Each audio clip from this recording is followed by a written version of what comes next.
Hey guys, it's Comic Central here, and today we're going to be talking about 5 DC villains that should be used in DC movies or in the DCEU.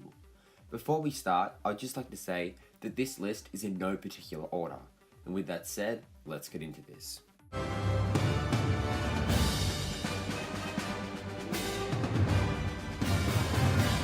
Number 5. A character the DC should use is Black Hand. Black Hand would be an amazing character to be introduced into the DCEU, and would fit perfectly into the dark and gritty universe that the DCEU has, although it seems to be getting brighter considering the Shazam trailer. Black Hand would make an excellent villain of some caliber in a Green Lantern movie, and after a build-up of him and the other Lantern Corps, we could also see a Blackest Night movie, which would mean Black Hand would be the main center of attention for the movie.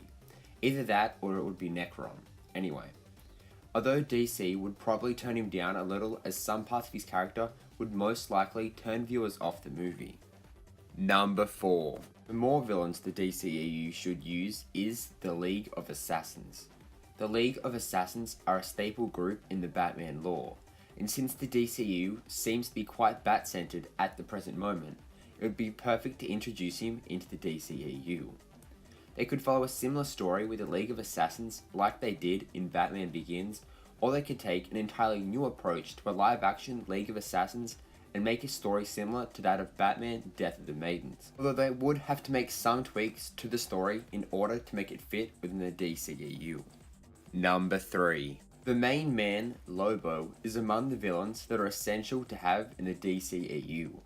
Having Lobo introduced into the DC movies would mean that DC is some sort of rival to Marvel's Deadpool, and seeing as he made millions worldwide, it would be a silly move to not include Lobo in the movies. Lobo could also expand on the cosmic side of the DCEU, and while a Lobo movie has been rumoured and thrown around for many years now, it is not 100% confirmed if we will see Lobo enter the DCEU anytime soon. Number 2. The best character for Flash to face off against in the DCEU would have to be Captain Cold. Captain Cold could also be the gateway to the Rogues, and the DCEU could offer a heavy comic accurate Captain Cold, which means the movie could be a bit campy and lighthearted, which is what it would need to be. Captain Cold has been spotted in the DCEU opening cinematic, so it is highly likely that he will be making his debut at some point down the line. Just as long as they don't go for the superhuman version of Captain Cold, like the New 52 did for a time, then it'll be all Flash fans could ask for. Number 1. With Lex Luthor already in the DCEU, it makes sense to have Bizarro.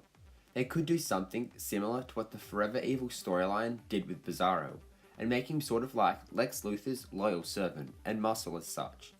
This could not only mean that it would be a pretty cool feat to have in the DCEU to show that Lex Luthor could make something somewhat similar yet also the complete opposite of Kryptonian cells. Bizarro would also make some good eye candy fight scenes for the Man of Steel. That brings us to the end of yet another video. If you did like this video, make sure to let me know by pressing that like button, and also by telling me what you thought of this video in the comments section, or suggesting any video ideas you'd have for me to make in the near future. Also, don't forget to subscribe to keep up to date with new videos coming out every Wednesday and Sunday. And with that said, I'll see you guys next video. Bye.